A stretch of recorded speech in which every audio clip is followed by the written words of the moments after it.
Mesdames, Messieurs, bonsoir et bienvenue dans cette édition d'information. Aujourd'hui, comme invité, nous recevons Alassane Intinikar. Il est le président du parti PNPD à Kalkassa et en même temps candidat aux futures élections présidentielles. Avec lui, nous allons parler de la réunion du CNDP qui s'est déroulée le vendredi passé. Mais avant, retenez que les acteurs de la société civile, à savoir Munkela Halidou du SINASEB, également secrétaire général de la CNT, Michael Zodi et Moudi Moussa du mouvement Tournons la page Niger vont passer leur 88e nuit de détention dans les maisons d'arrêt de Dekena, Walam et Kolo dans la région de Tillabéri. Ils ont été tous arrêtés à la suite de la manifestation pacifique du 15 mars 2020 contre le détournement de plusieurs milliards de francs CFA au ministère de la Défense nationale. Depuis leur arrestation, des voix s'élèvent au Niger et à l'international pour exiger leur libération. Ensuite, le vendredi passé, le Conseil national de dialogue politique s'est réuni sous la présidence du Premier ministre Birji Rafini. À cette rencontre à laquelle l'opposition n'avait pas pris part, il a été question de la gestion de la pandémie du coronavirus et information sur le processus électoral. Compte rendu Ismaël Moumouni et Sardoumi. La pandémie du coronavirus a affecté le chronogramme de la Commission électorale nationale indépendante CENI, raison pour laquelle le Premier ministre, président du Conseil national de dialogue politique CNDP, a invité la classe politique à échanger sur le sujet. S'agissant du Covid-19, d'amples explications leur a été données sur notamment à quand la fin de cette maladie au Niger et la somme perçue auprès de bonne volonté dans la riposte. Jusqu'à quand le virus va circuler? Ah oui. Aussi longtemps que les gens ne respectent pas les mesures, il y aura toujours des petits foyers, etc., qui vont entraîner la circulation du virus. Donc si on veut que le virus finisse de circuler le plus tôt possible, c'est de respecter de façon stricte ces mesures-là. La situation donc du compte Bagri qui a été ouvert pour recevoir les contributions dans le cadre de la lutte contre la pandémie du Covid-19. Donc à la date du 10 juin 2020, le montant qui a été mobilisé est de 2 milliards 92 millions 207 133 francs. Je voudrais simplement préciser que ce montant qui vous a été annoncé a été exclusivement dépensé dans le cadre de la lutte contre le Covid.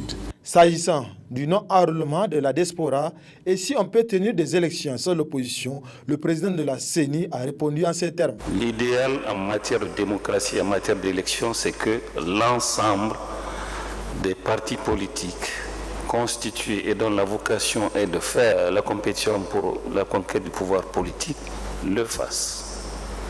C'est un droit, c'est un devoir pour tous ceux qui créent des partis. Le programme de l'enrôlement de la diaspora a été fait et l'enrôlement devait commencer le 20. On n'a pas pu partir parce que les frontières étaient fermées. S'il vous plaît, qui peut le faire différemment? Aujourd'hui encore, on ne peut pas partir. Espérons que les jours à venir seront plus cléments et que les frontières seront levées. Le chef du gouvernement tire un bilan positif de cette rencontre. Je suis très satisfait de la réunion parce que ça a permis aux gens d'avoir des informations très utiles. Il a été bien dit que le virus circule toujours, même s'il circule moins. Donc il y a toujours le danger qui est là.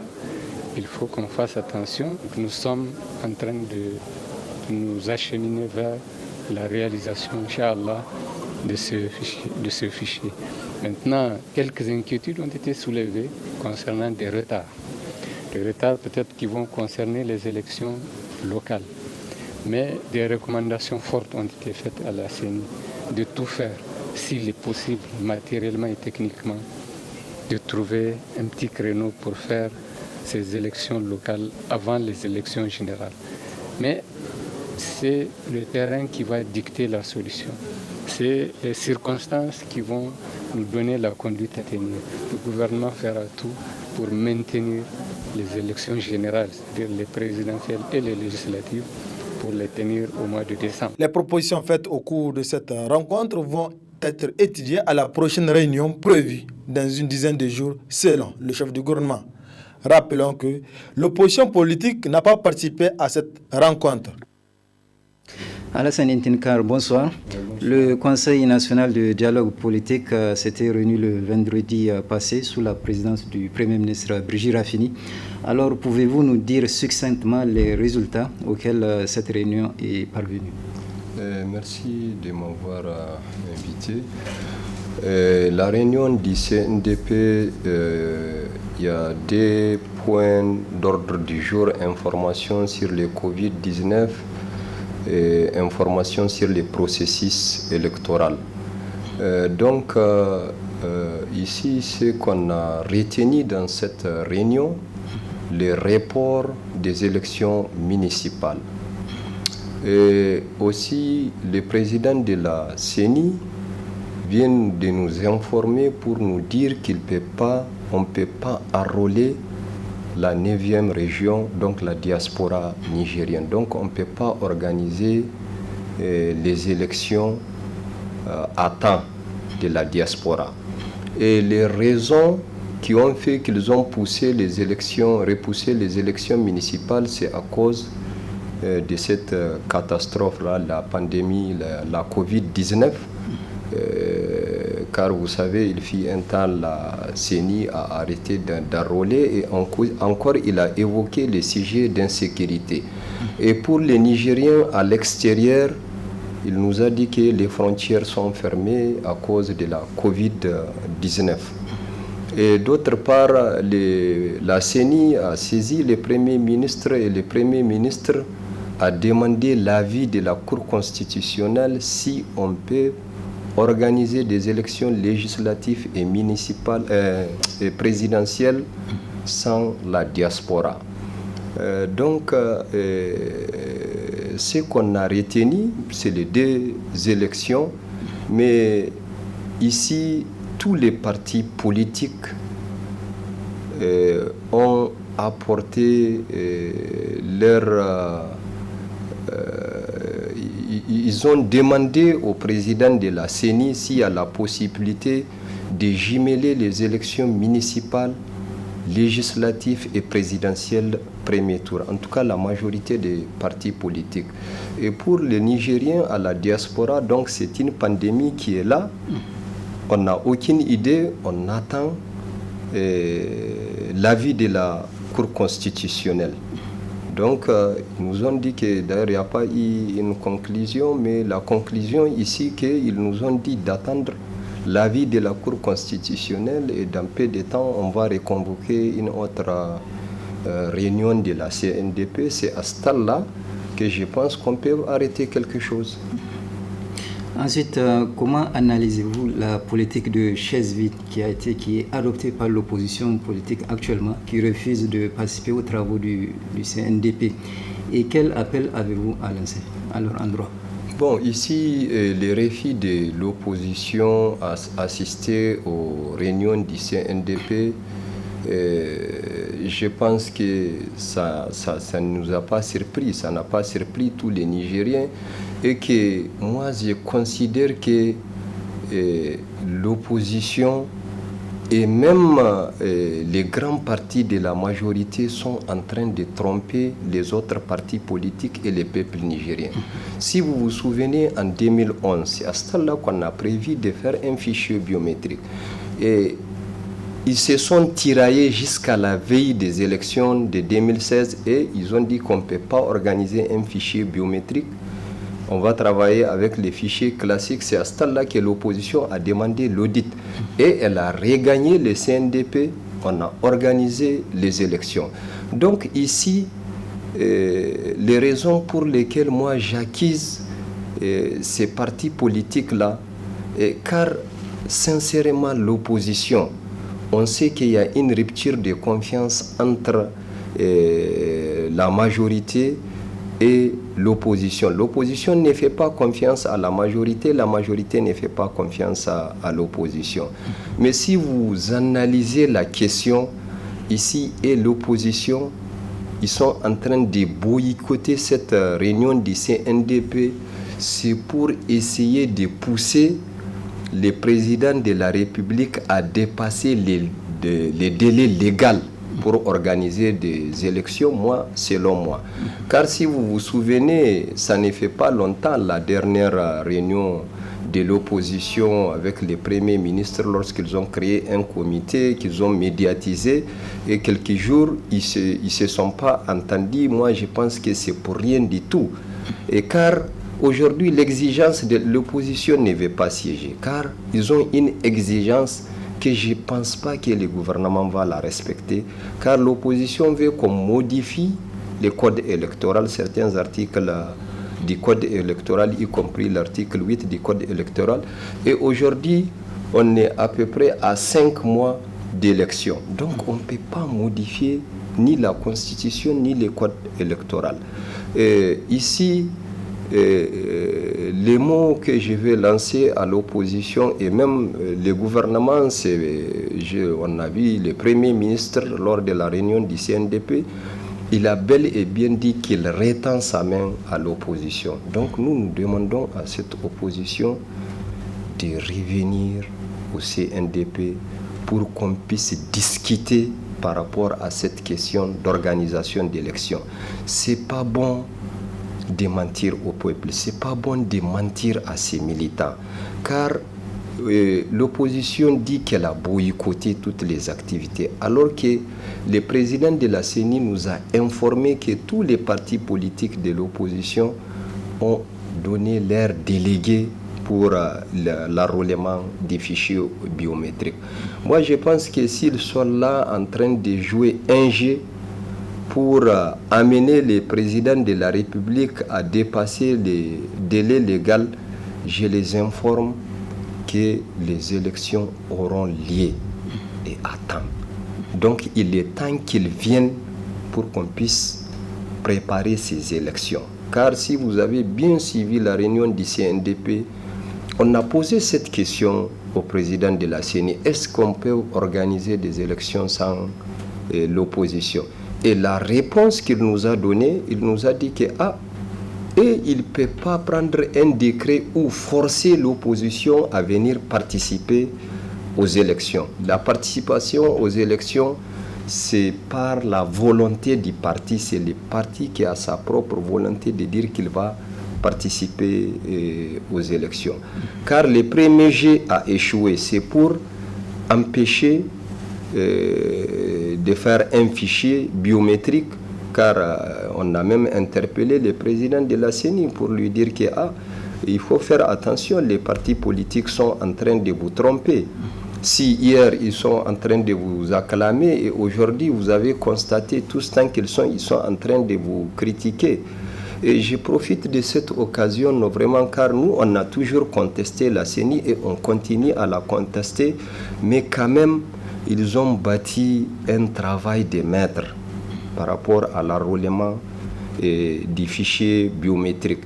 Et ces derniers temps, nous avons même constaté que nous, de la majorité, nous sommes en train d'accuser la CENI d'avoir un lien avec l'opposition. Donc je pense qu'il est temps que l'opposition regagne le CNDP. Car les élections, ils n'ont qu'à se rappeler ce qu'ils ont fait en 2016 et qu'ils regagnent le CNDP. Je pense qu'avant que ça ne soit trop tard. Car le président de la République, moi j'ai l'assurance qu'il va organiser ces élections. Il ne va jamais accepter qu'on les pousse à dépasser les délais légaux. Car je vous ai dit tout de suite, ce que l'opposition veut là, moi selon mon analyse, c'est impossible. Même eux, ils savent que c'est impossible de modifier le code électoral. Car on est à 6 mois des élections, donc on ne peut pas modifier le code. Et s'ils pensent que la majorité ou les partis au pouvoir est en train d'organiser une fraude, même nous, on ne va pas accepter. Mais on ne peut pas régler les affaires en vidant les chaises. Car hier, si l'opposition était là avant-hier, même ils seront surpris. Et après même la réunion, ils ont eu les comptes rendus, car il y a leurs représentants, les représentants de l'opposition, qui est le secrétaire permanent adjoint du CNDP, il les a rendus compte, tous tant ils étaient contents. Donc je pense que vraiment je demande à mes amis de l'opposition de venir siéger au sein du CNDP et cela va nous permettre d'organiser ce qu'ils veulent là. C'est quoi? Des élections libres, transparentes et inclusives. Alassane Intinikar, merci d'avoir répondu à nos questions et je rappelle que vous êtes le président du PNPD à Kalkassa et en même temps candidat aux futures élections présidentielles. La suite de ce journal, hier à l'Assemblée nationale, une séance de questions d'actualité a été conduite. La question posée par le député Abdrahmane Oumarou au ministre de la Communication, Salah Habib, porte sur les montants alloués à la réalisation de la TNT et l'achat de matériel pour le compte de l'ORTN. Plus de précisions dans le reportage qui va suivre. À l'Assemblée nationale, après l'appel nominal des députés, le premier vice-président Hiro Sani a demandé au député Abdrahmane Oumarou de poser sa question d'actualité au ministre de la Communication Salah Habib, ce que fit le député Abdrahmane Oumarou en ces termes. Quelques jours, dans un éditorial lu sur Télé Sahel, le journaliste Moussa Aya, en voulant redorer le blason du gouvernement après le carnage sur les fonds du ministère de la Défense, le journaliste a évoqué la question de la TNT, télévision terrestre numérique, dans notre pays.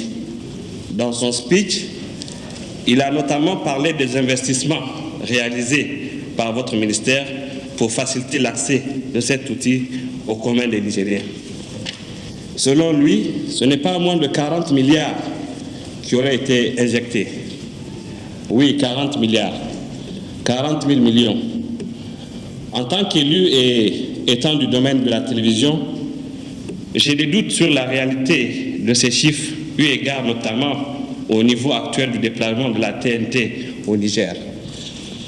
Je pense que 40 émetteurs a été prévu pour faire la TNT et c'est ça aussi le danger d'Internet. On peut avoir le prix de tout et à tout moment. Un émetteur TNT ne pourra pas dépasser les 50 millions. Avec 15 milliards, je pense qu'on pouvait faire la TNT au Niger. Et mon inquiétude aussi, le gouvernement, le 13 août 2019, avait annoncé l'achat d'un car régie et 15 caméras à 23 milliards. Vous devez savoir qu'il y a vraiment inquiétude. Ma question, c'est pouvez-vous nous donner les détails des investissements réalisés à ce jour dans le cadre de ce projet? Par la suite, ce fut au tour du ministre de la Communication Salah Habib d'intervenir en apportant les réponses suivantes. Ce que vous avez dit est totalement faux, parce que nulle part ailleurs, l'État du Niger a dépensé 40 milliards pour acquérir les instruments de la télévision numérique terrestre. Depuis 2015 que ça a été fait, l'ordre de dépenses serait de moins de 28 milliards. Et je pense que déployer un tel instrument dans l'ensemble du Niger qui fait 1 267 000 km², il faut le faire. Dans tous les cas, nous savons lire et exploiter les réseaux sociaux. Deuxièmement, par rapport à la question des équipements de l'ORTN, quand il y a eu la Coupe d'Afrique, Allahu Alam, moins de 21 ans ou moins de 18 ans, ici au Niger, il fallait retransmettre cette Coupe d'Afrique. Ça a été fait par l'ORTN avec des équipements qui nous avaient été donnés par une société étrangère. Le coût des cars, des équipements qui nous ont permis de transmettre en direct tous les événements avec l'Union africaine en juillet de l'année passée coûte à peu près 3 milliards 300 millions. Donc, loin de ce que vous avez dit tout à l'heure, je ne vais pas répéter le chiffre tant il est faramineux parce qu'au Niger, on pense que les millions sont des cacahuètes, s'il vous plaît. Les milliards, c'est énorme. 1 milliard, c'est 1000 millions. Il y en a parmi vous ici qui n'ont jamais vu 1 milliard. Je suis certain. Il y en a. Alors, je sais que c'est beaucoup. Enfin, à l'issue de cette séance de questions d'actualité, la satisfaction ne se lisait pas sur le visage du député Abdrahmane Oumarou, qui avait émis l'idée de voir le ministre Salah Habib emboîter le pas au ministre de la Défense Issoufou Katambe, histoire de voir clair dans la gestion des fonds alloués à la communication. Cérémonie de passation de service hier au tribunal de grande instance hors classe de Niamey entre le procureur sortant et son remplaçant, une cérémonie couplée à celle de la décoration du procureur de la République sortant au grade de chevalier dans l'ordre national du Niger. Compte rendu Adamou Soumana. Cette cérémonie solennelle qui réunit l'ensemble des membres du parquet du tribunal de grande instance hors classe de Niamey vise non seulement à rendre un hommage mérité à une équipe dynamique de cette autorité en charge de la défense de l'intérêt de la collectivité et l'application de la loi devant les juridictions judiciaires, mais aussi et surtout le professionnalisme et le don de soi dont a fait montre un homme à la tête de la dite autorité pendant 5 bonnes années. Cet homme n'est autre que le procureur de la République, Chebou Soumana Samna, dont les qualités ont été louées aussi bien par la hiérarchie que par ses anciens collaborateurs. Je me suis rendu compte que ce monsieur a des qualités extraordinaires. Voilà quelqu'un qui vous suit, qui vous accompagne, qui est très sensible, qui est rigoureux. Mais de quelle rigueur? Cette rigueur-là qui est de bonne qualité, c'est-à-dire on vous suit sans vous mettre la pression, mais on cherche à avoir le résultat. Au parquet d'instance de Niamey, il a géré beaucoup de dossiers, des dossiers brûlants, avec courage et loyauté. Et il a su aussi, en temps opportun, nous balancer la patate chaude au moment opportun. Le procureur Cheibou est resté fidèle à ses idées, à la mission qui lui a été confiée et qu'il a accomplie. Nous pouvons l'affirmer avec loyauté et sens aigu des responsabilités. Au moment où le procureur Samna nous quitte pour d'autres missions exaltantes, au programme Organized Crime, of West Africa Response, of Trafficking, organisation d'appui euro-germanique pour les États membres de la CEDEAO, de lutte contre le crime, il est évident que le procureur Samna nous manquera à tous. Occasion pour le procureur de la République entrant près du tribunal de grande instance hors classe de Niamey d'exhorter l'ensemble des membres du parquet à honorer son prédécesseur en poursuivant avec professionnalisme ses œuvres. Je prends cette responsabilité avec fierté parce que c'est dans l'ordre naturel des choses. Parce qu'aujourd'hui, le procureur Chebou Samna a fait ses preuves durant sa carrière de procureur qu'il a exercé depuis pratiquement 15 ans. Parce qu'il a été procureur à Arlit, à Gadez et à Niamey. Et cette expertise devrait continuer à profiter à notre pays. Mais comme dit un hadith en islam, ce que tu veux pour toi, il faut le vouloir pour les autres. Ce que nous voulons que le procureur Samna puisse continuer à notre pays, nous voulons bien que l'Afrique et le monde entier en profitent.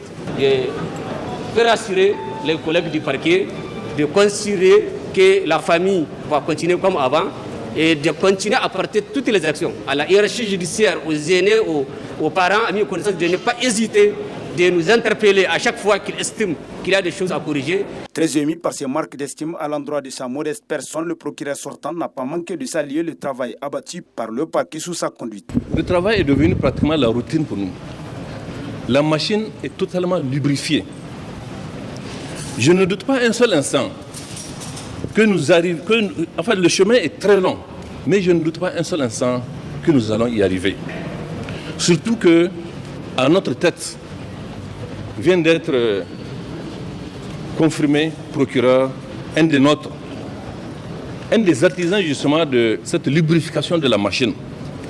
J'ai nommé Maman Saïbou Issa, dont je ne doute pas des capacités intellectuelles, professionnelles et humaines pour conduire à terme ce que nous avons commencé ensemble.